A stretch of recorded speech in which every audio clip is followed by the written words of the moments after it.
Today on the Educational Duct Tape podcast, I've got 5 EdTech updates that might impact your classroom and 1 educational strategy that's new to me. I'll start with the bad news first, which is Bitly adding ads to short links. Not cool, Bitly. And then I'll get into the good news, like a new educator-made alternative to Bitly and an AI teaching assistant coming to us from Padlet.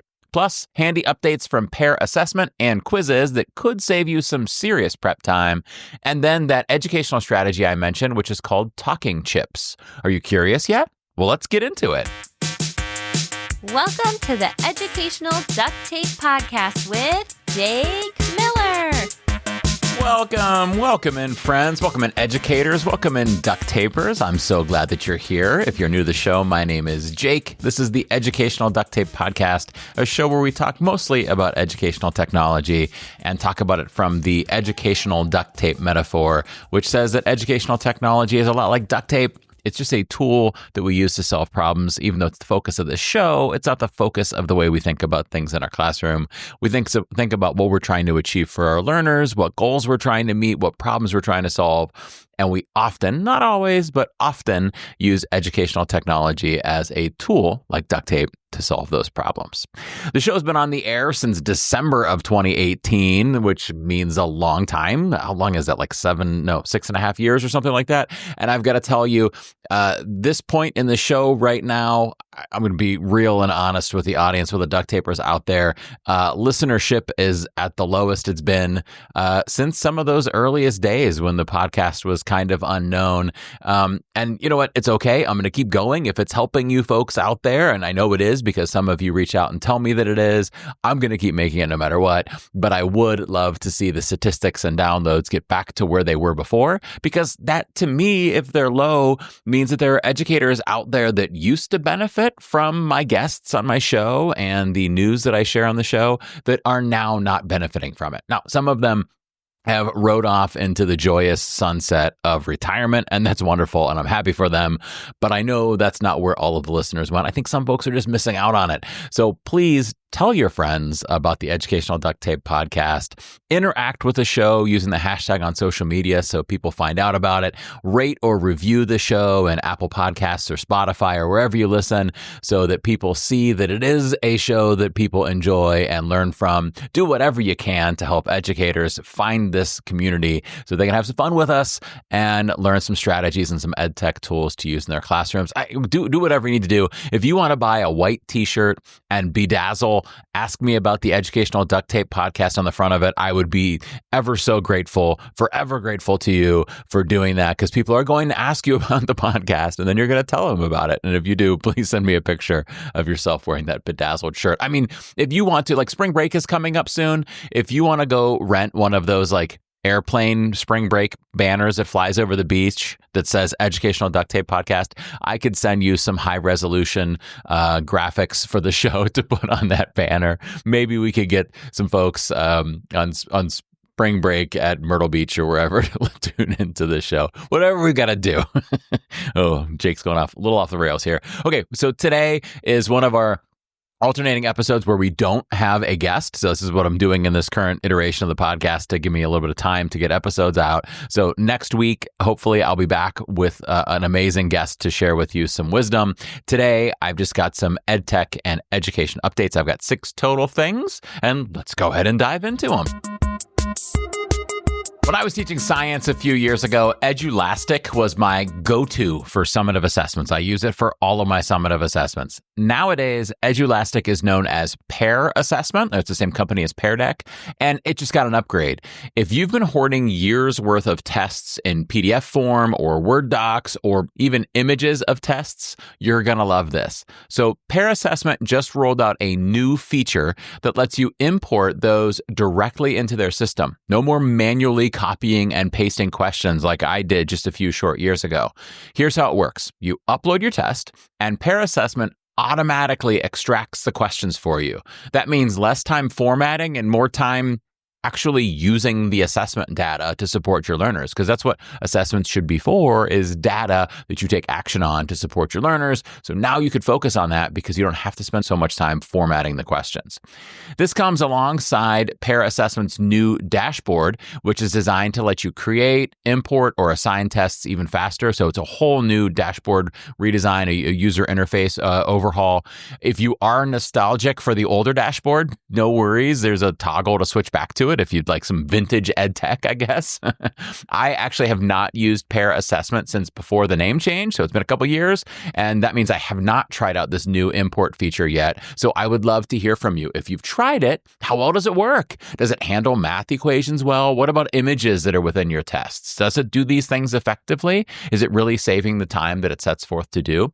Hit me up on Blue Sky or on X at #EduDuctTape and let me know, or at speakpipe.com/EduDuctTape. You can leave a voice message about it.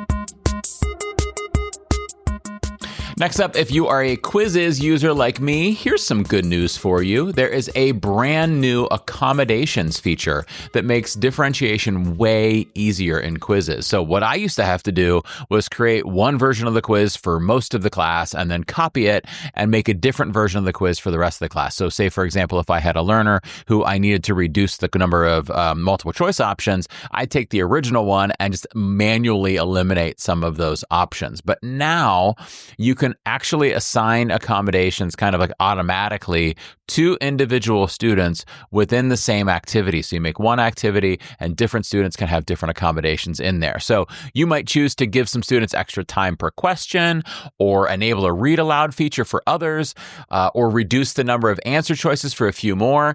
And the nice thing is that everyone's playing at the same time within the same game. And unless students are being super nosy, which they're students, so they might be, but unless they're being super nosy, they won't know who has what accommodations, and you see all of those scores all in one place. Now, I do have some mixed feelings here, I will say. So first, I'm a big believer in UDL, Universal Design for Learning, which says that if something like read aloud, for example, is essential for some, but beneficial for all, why not make it available universally? So I'd say in my classroom, I would turn that feature on for the whole class. And the kids who don't want to use read aloud don't have to, but it's there for everybody to be able to access. The kids who absolutely need it and the kids who might just benefit from it, even though it's not a requirement for them. But something like fewer answer choices, yeah, I could see why that should be individualized. So I think I would probably just be going to this with that UDL mindset, sometimes putting in place accommodations just for certain students. Other times I'd be turning things on for everybody.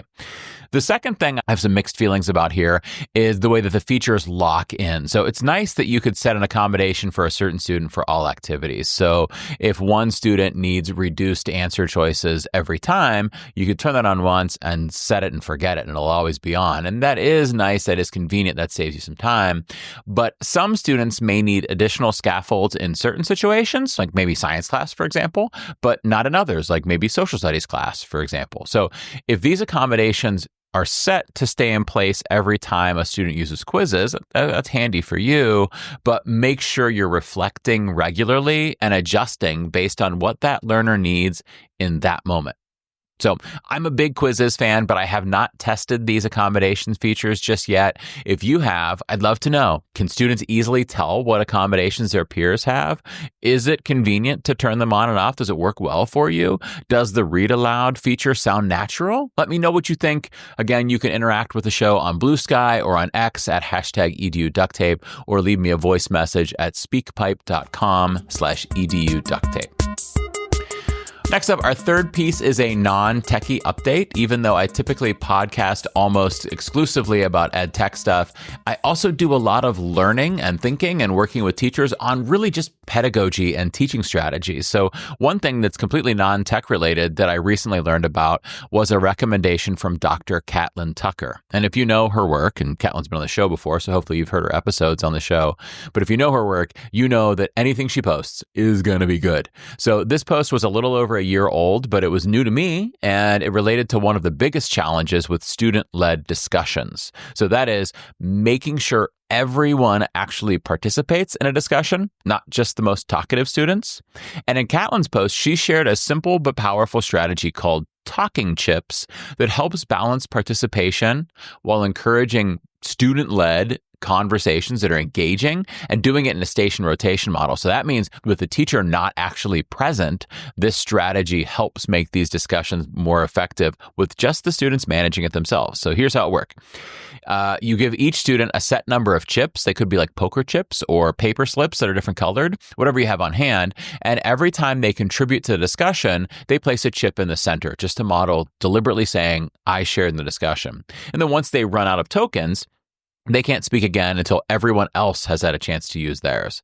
This keeps the conversation moving, ensuring equity, and builds key communication skills. So the icing on the cake here to me is the built-in reflection piece that she suggests in the post, where students assess their contributions and set goals for the next discussion. I think this is one of the most important things in our classrooms, is building kids' reflective muscles, that metacognitive muscle of thinking about how they're showing up in class so that they can work on getting better. Self-assessment and reflection are so important. So she suggests building reflection in here. And this strategy appears to be a super easy to implement strategy. It doesn't require teacher oversight constantly, which is the power of it. And it looks like it still leads to meaningful conversations. So I'm curious, have you tried it? Will you try it? If you do try it, I'd love to hear about it. Or if you have another method that you use to encourage balanced discussions without constant teacher oversight, please let us know. Again, you could share at #EduDuctTape or on SpeakPipe. The link is in the show notes. Okay, back to some techie stuff. So this one's the bad news of the show. Here is a heads up from Bitly, which is my favorite short link service, or URL shortener service, or should I say my favorite short link service. So Bitly's been my favorite for years because you could type in what you want the end of the link to be. You can make QR codes. It has a really useful Chrome extension. It has good statistics on how many times your links have been clicked on. I find it really easy to use. But recently they made a change to the platform that's created a bit of a stir in education circles. So now any links created with Bitly's free version will first send users to a preview page, which, because it's the internet, and it's 2025, that preview page includes ads. So I don't know about you, but I'm not a big fan of displaying ads to students, especially ones I can't vet first to make sure they're appropriate. Plus, let's face it, having an extra click just to get to a resource is pretty inconvenient. So bottom line, if you use Bitly links in your class, it's probably time to either stop using Bitly altogether and switch to a different one, or upgrade to a paid plan. So have you seen this happen yet? Have you actually seen these preview plans? I have not seen a preview page yet. It must be coming soon. So I'm curious if you've seen it. Did it throw you off? Or worse, did it mess with your students? Did they see a preview page? What were the ads like? Let me know again, #EduDuctTape on Blue Sky or X, or over on the show's SpeakPipe. Next, if that Bitly news has you scrambling for an alternative, I've got your back. Or actually, educator and podcaster Brent Warner has your back. So Brent just launched a brand new, totally free URL shortener called EduShare.ing, EduShare.ing, which is specifically designed for educators. So here's what you get with EduShare.ing. There's no ads, because seriously, we do not need more ads. There's no login or registration required. And he's offering unlimited use, totally free. And Brent says that he's not even accepting donations. I asked about it. I said, can we donate and support you, owning this domain that's allowing you to do this? He said, nope, no donations. He just wants to pay it forward for other educators. So one quick note though, before you start using EduShare.ing with students, double check that your district hasn't blocked it yet, or that it's not automatically blocked as a new website. I tried to use it in a presentation the other day at a high school and found that it was blocked on the school's network. So I had to switch and use Bitly for the day anyhow, because it was still blocked. So you might need to talk to a district tech person to have that unblocked. So if you've tried it though, I'd love to hear about it. Is it a good tool, a good option, or have you found another good alternative, or do you prefer something else other than Bitly because of these changes? I'd love to hear your recommendations. So hit me up with that favorite short link tool. All right, let's switch gears slightly with our last one. So we've talked URL shorteners, but here's something that does way more than just shorten lengths. Padlet recently introduced Padlet TA, or TA like teaching assistant. It's a new AI-powered assistant that helps streamline lesson prep and other classroom tasks. So here's the deal with Padlet TA, which is currently in beta, by the way, so just be aware that it's in beta. It generates lesson plans, it generates presentations, worksheets, rubrics, and activity ideas all on demand. It also provides handy tools like a short link creator and a QR code generator, which for now at least don't include any landing pages or ads. And this is great news for those of you reeling from the change in Bitly, where the free links now are having a landing page that has ads on them. This Padlet TA also has an AI image generator, a text leveler, a smart group maker, a name picker, and a multiple choice question generator. So lots of tools in there. And the best part is it's totally free. Though, if you look at the site, it says it is currently totally free. So that word currently makes me a little nervous that it won't always stay that way. At least for now, though, it is totally free.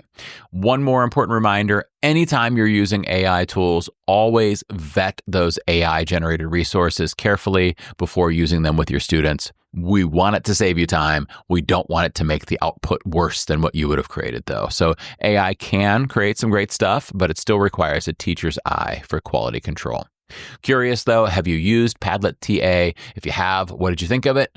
Does it save you real prep time? Is it creating good resources? Or is it just a shiny new thing that actually isn't doing really that great of a job? So let me know your thoughts. Hashtag EduDuctTape or over on SpeakPipe. All right, that's all I've got for today's EdTech update roundup and some education news. I really want to hear from you, though. Which of these tools or items are you excited about, or which ones do you have some hesitations on? What are you thinking about this kind of stuff? What's percolating in your brain about this stuff? You know the drill. Reach out on Blue Sky or X using hashtag EduDuctTape, or record a voice message at speakpipe.com/EduDuctTape. That does it for today. Thanks for tuning in. Please make sure you're subscribed so that when we come back next week with a guest, you will be ready as soon as that episode drops in your podcast app. Thank you. Have a great day.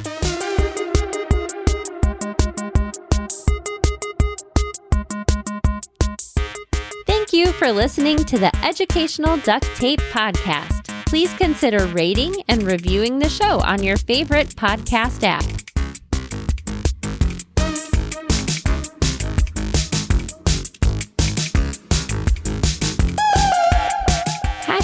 #EduDuctTape.